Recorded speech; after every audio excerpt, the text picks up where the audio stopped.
What's good? My name is Trinty. Have you ever thought about the fact that God has a penis? I mean, seriously, according to Christianity and Islam, the top two religions on earth that account for a total of 3.4 billion people, 53.1% of the human population, the creator of the heavens and the earth is consistently referred to as the Father, Him, He that is in me, a male. Why is that?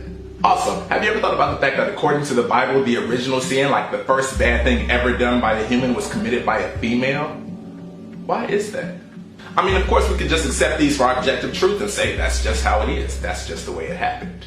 Or we could question it and ask, how has the creator of the universe being male and the creator of sin being female affected the society in which we live? Well, here's a not so fun fact. According to the Institute for Women's Policy Research, in 2014, women only earned 79 cents for every dollar earned by a male. A gender wage gap of 21%. That means that if a male and a female have the exact same job position doing the exact same work, the human with the vagina will earn 21% less just for having a vagina. Now, why is that the case? Well, maybe men are just smarter and thereby deserve more money. Or maybe men have better degrees and thereby deserve a higher pay rate for higher education. That would make sense. However, according to Ali Bidwell at U.S. News and World Report, in 2013, women were 21% more likely to have a bachelor's degree than men and 48% more likely to have a doctorate degree than men. So that ain't it either.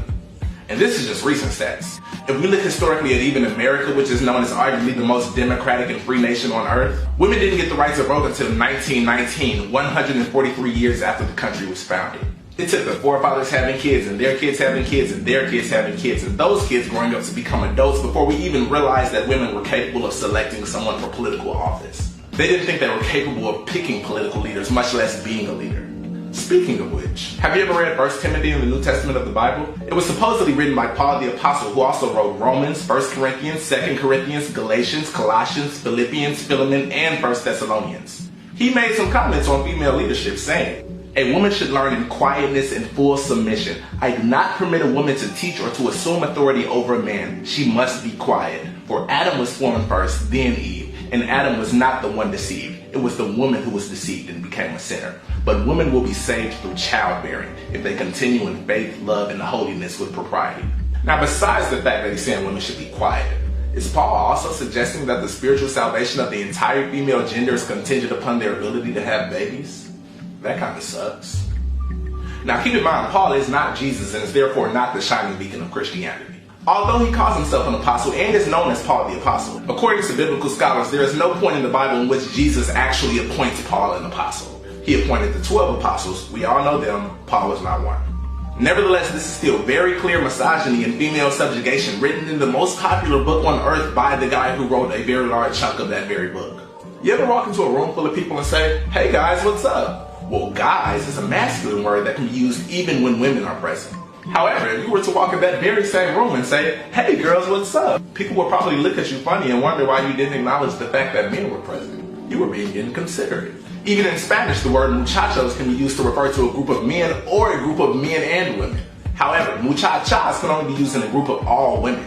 It could be 1,000 women present. Even if there is just one man in the room, the entire group must now be referred to as muchachos, a male term. Women have been consistently treated as the lesser gender despite the fact that there is no evidence to support the claim that they are indeed lesser. So what is the difference between women and men? Well, according to the U.S. National Library of Medicine at the National Center for Biotechnology Information, women are only 52% as strong as a male in the upper body and only 66% as strong in the lower body. If we take the average of those two numbers, we find that a woman is only 59% as strong as a man of the exact same size. Just a little over half. That means that no matter how smart a woman is, how accomplished she is, or how cool any of her ideas are, we as men have the physical strength to pin her against the wall and take away all of her accomplishments and snatch away all of her thoughts and claim them as our own. Think about how many inventions and discoveries may have actually been done by a woman. But then a man came and smacked her in the mouth and told her to shut up and submit to my dominance. And then took all the credit for her discoveries and was thereby glorified as a genius or a pioneer. Think about how much of history may be false. I guess that's why it's history and not her story. In conclusion, I'll say this. Have you ever been really afraid to do something and someone called you a P-U-S-S-Y?